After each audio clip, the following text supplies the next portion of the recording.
you probably aren't going to learn how to perform surgery on yourself. But outside of some real drastic things, most little minor nicks and niggles and issues and questions and how-to-dos and I'm not sure's, most of those you can probably figure out.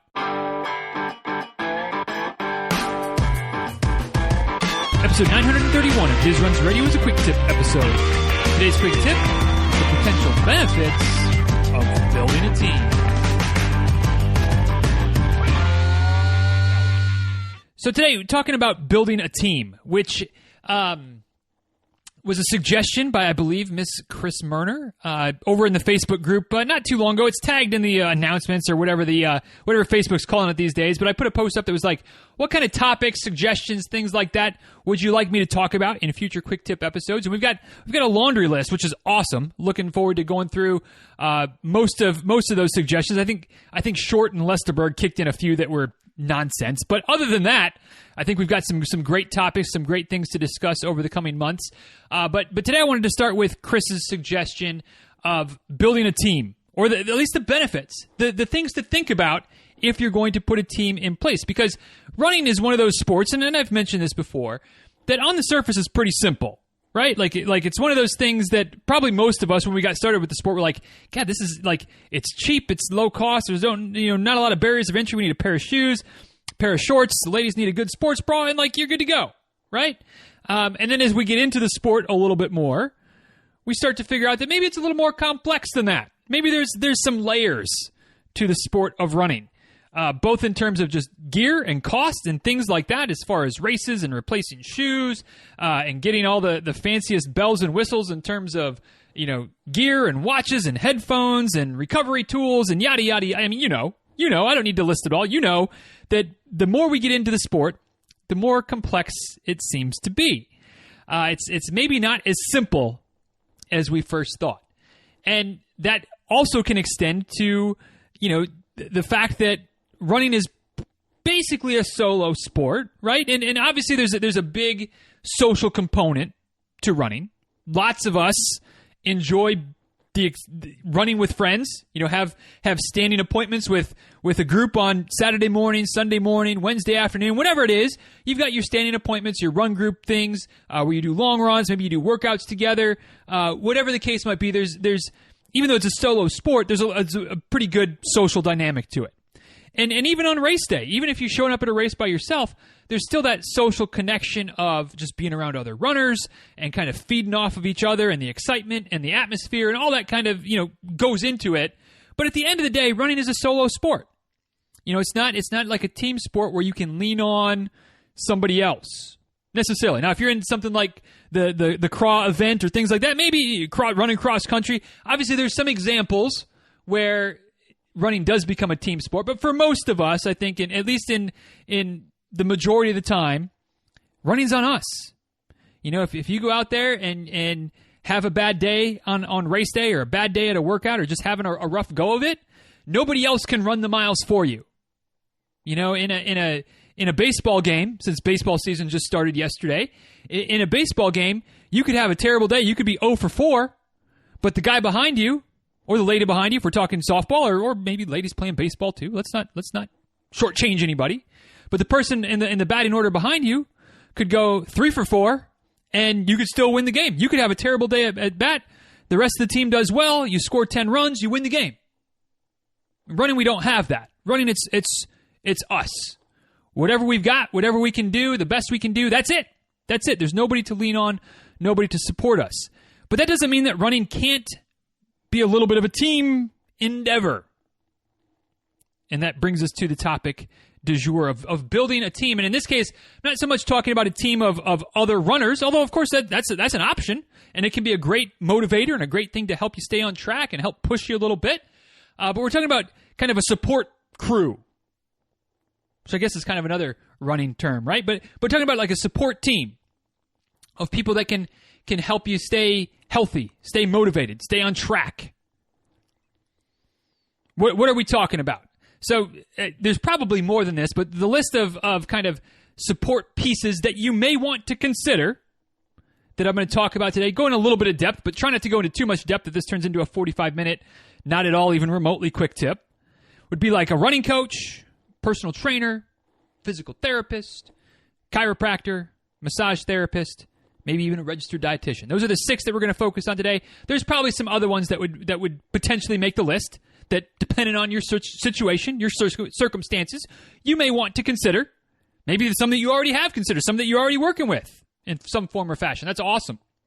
All right, but these are kind of the general ones I think that would make the most sense to at least consider for most of us.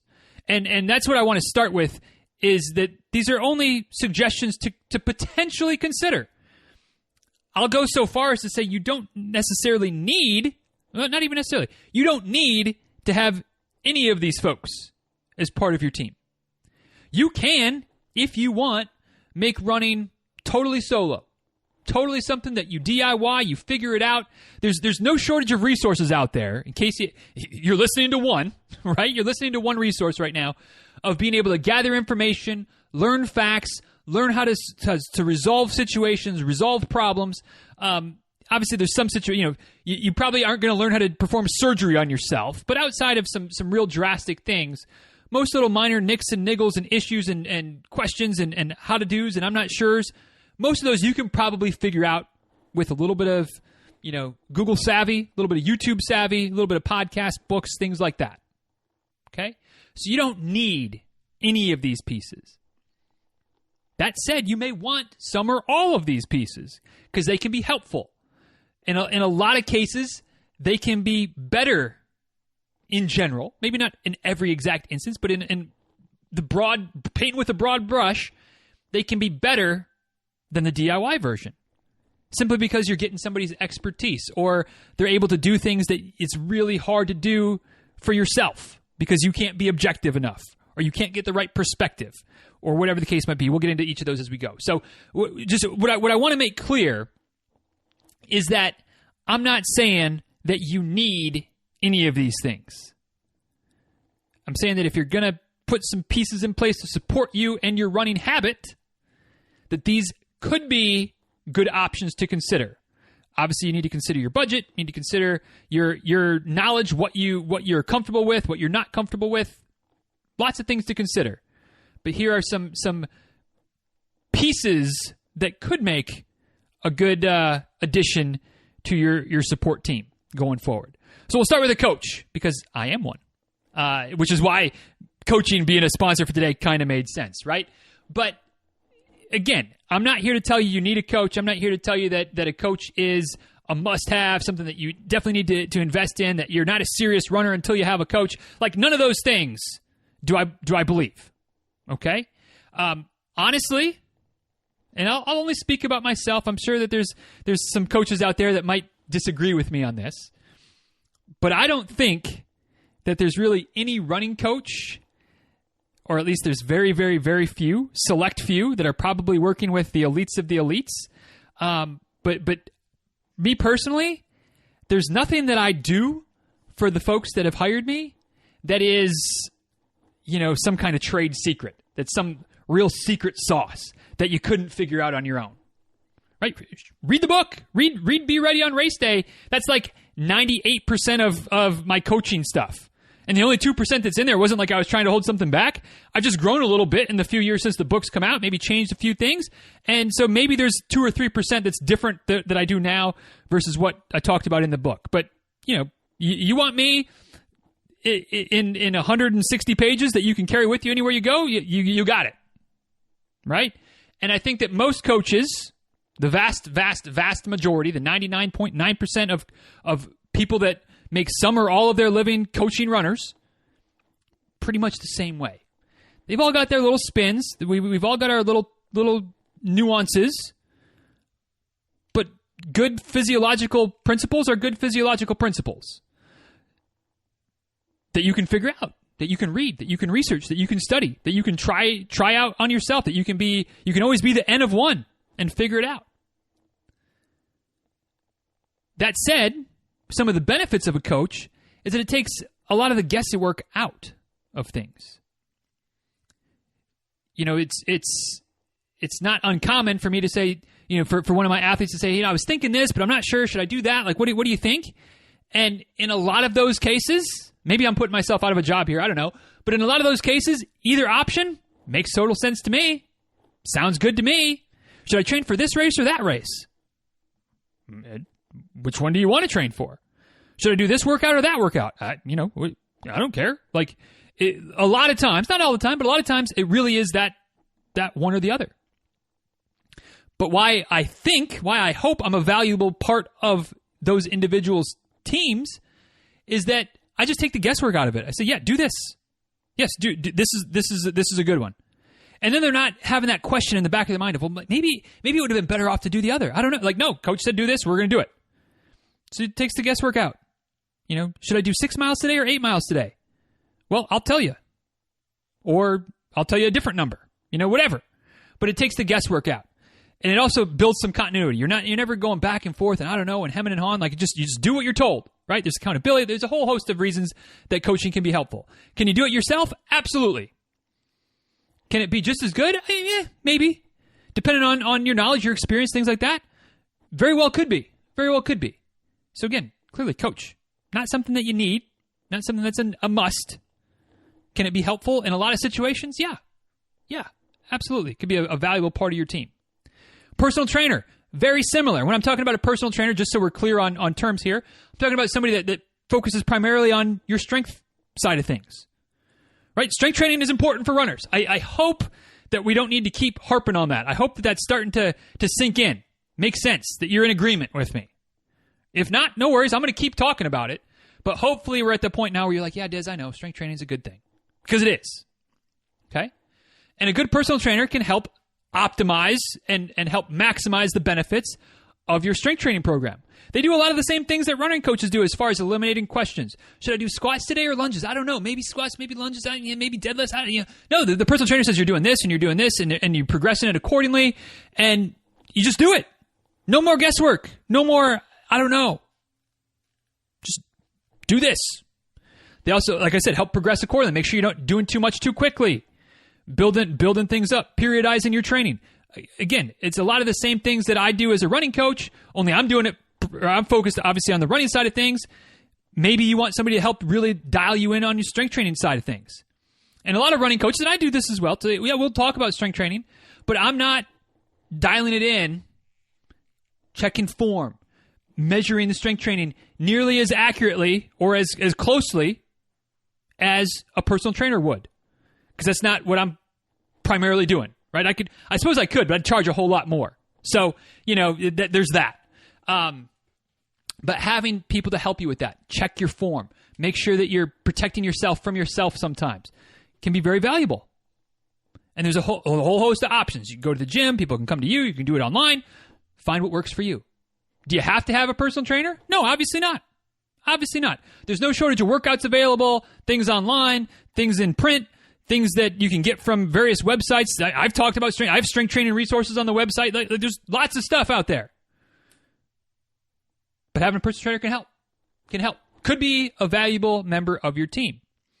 What about a physical therapist? Physical therapist is there to kind of help put you back together if/when you break down. Because according to statistics, runners have a pretty high injury rate in general. I don't know, what was the latest number? I mean, we hear these numbers all the time. Is it 50%, 60%? I think I've heard like 75, 80% once in a while of like runners that will be injured at some point in like a 2 or 3 year period. I think it's like 50% every year. Some poor souls are seem to be every year they're part of that 50%. But the odds are that runners tend to get injured. Now, I've been on record before as saying that not all injuries are preventable, but we can do a lot to decrease our likelihood. Another conversation for another day. But a physical therapist is a great person to have at least on call for when something does go sideways and you need help putting it back together. Okay?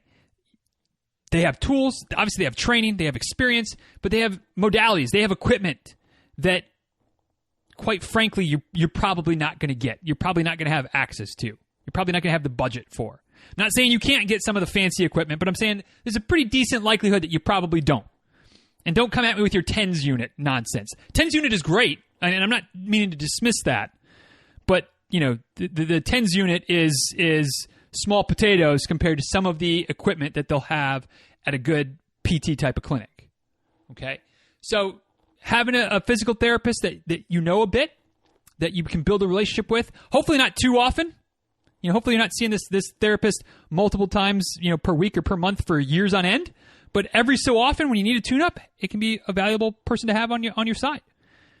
Somebody that knows you a little bit, knows what it's like to be a runner, and can help you get back on track. Can be useful. Chiropractor, very similar.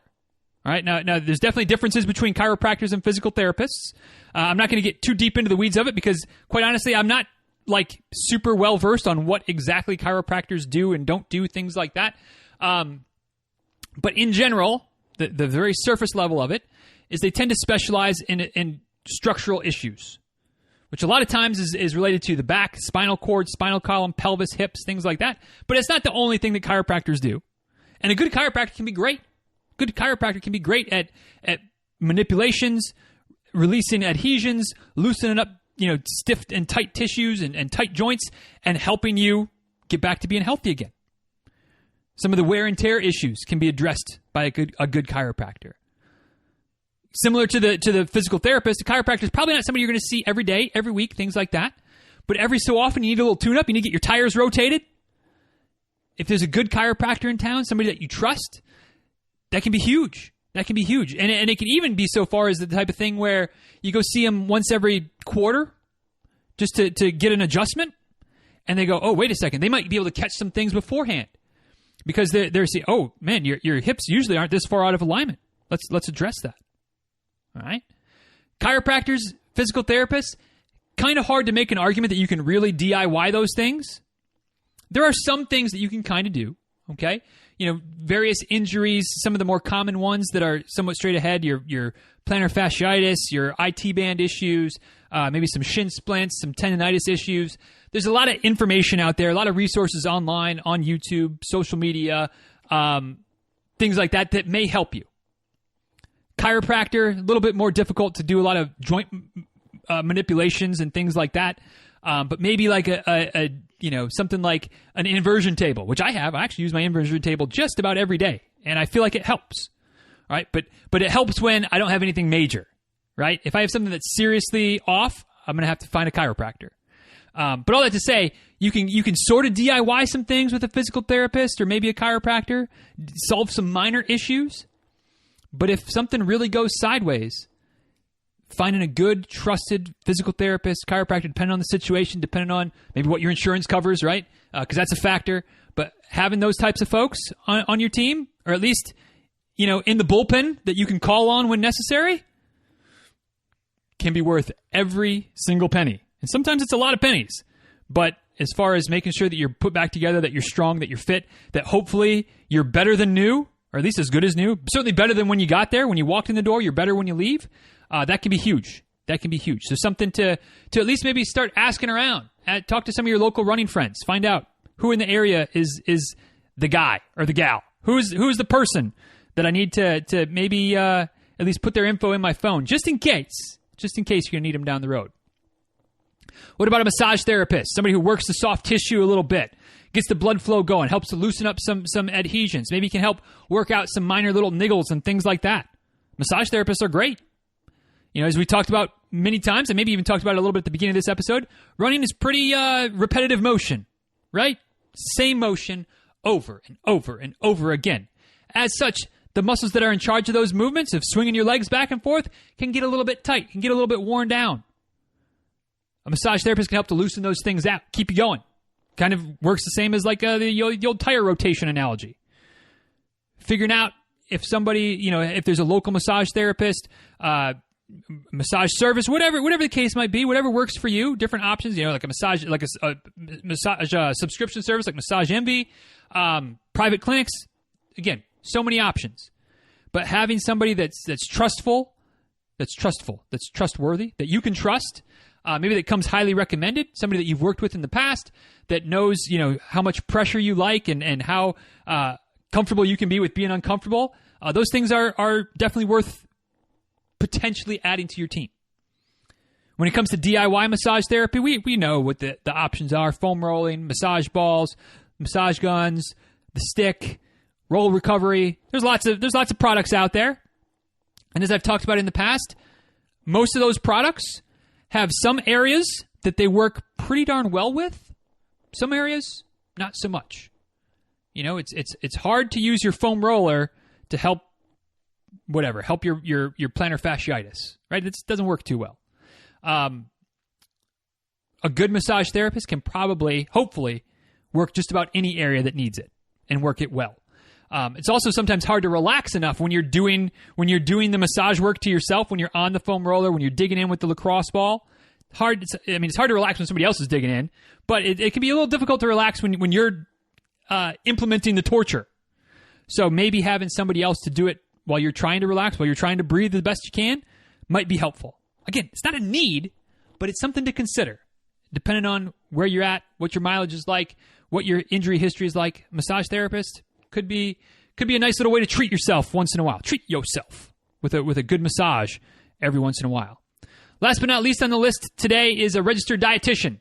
Somebody to help you figure out what to put in your body, what to put in your mouth to fuel yourself. To fuel yourself just for day-to-day living, to fuel yourself for performance, right? To fuel your runs.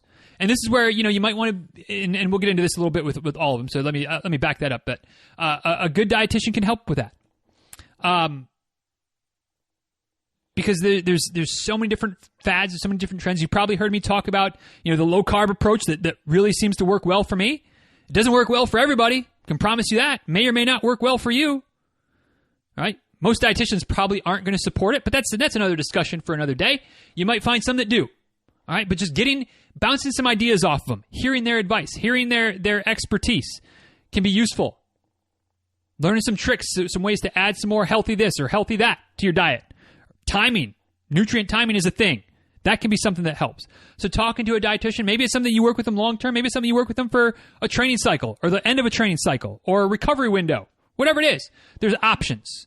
Can you DIY your diet? Absolutely. Again, there's probably more books about diet, nutrition, fueling than just about anything else. At least anything that we talked about today. There's probably more options out there. There's podcasts, there's blogs, there's articles, there's all. Diet just in general is a huge industry. Diet is in terms of athletics and what to eat to fuel your runs. There's a lot about that as well. Ultimately, even if you're working with a dietitian, it's a bit of trial and error, right? You're an N of one, I'm an N of one. We all have to figure out what mix and what works best for us. And there's a lot of other variables besides just what you put in your plate, put on your plate, put in your mouth. Training style, training philosophy, training volume, all those things tie into it as well.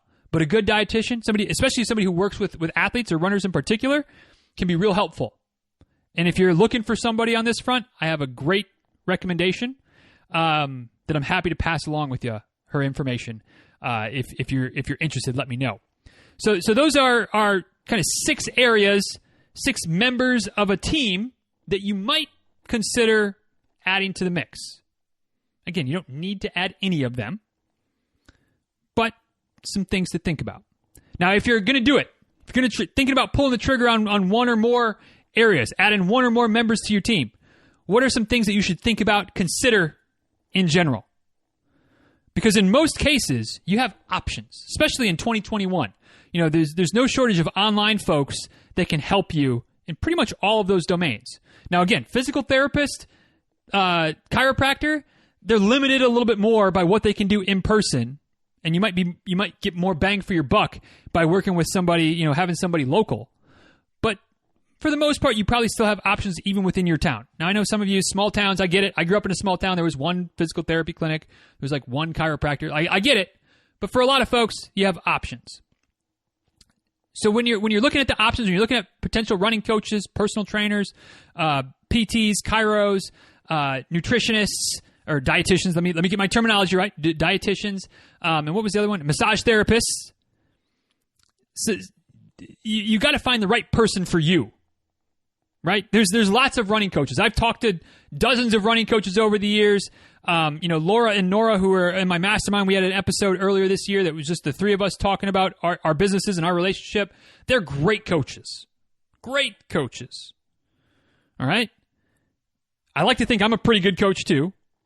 But if for some reason I don't fit personality-wise with you. There's a little bit of friction. There's something about you and I that wouldn't work together.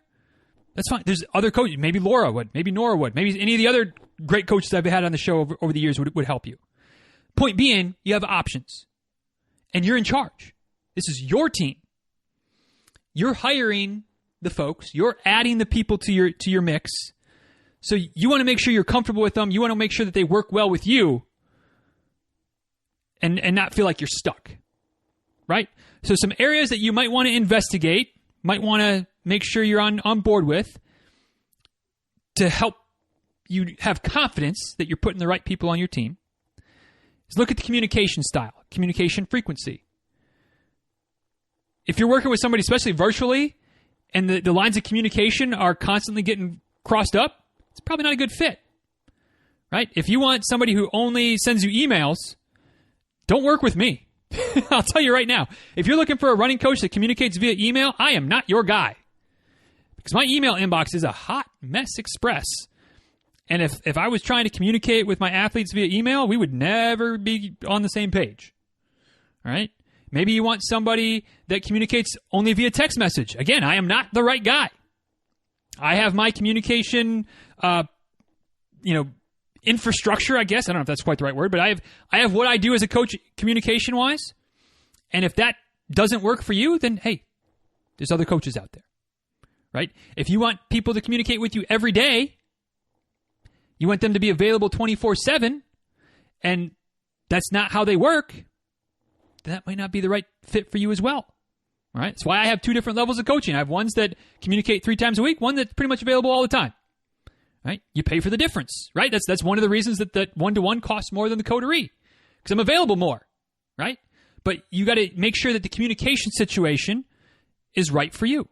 Also, that there's trust, right? If you don't feel like the person that you're working with, the coach or the trainer or the dietitian or the massage therapist or the PT or the chiropractor, if you don't trust that they know what they're doing, if you don't trust that they're not going to go blab and tell all your details to everybody else and blab it all out on their podcast without your permission, that might not be the right person for you.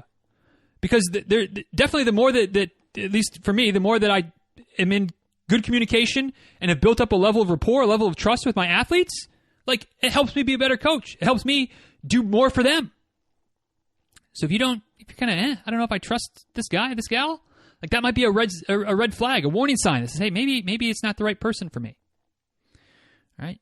You want to make sure that the methods that they're producing or that they believe in align with what you believe in, or at least what you're willing to do.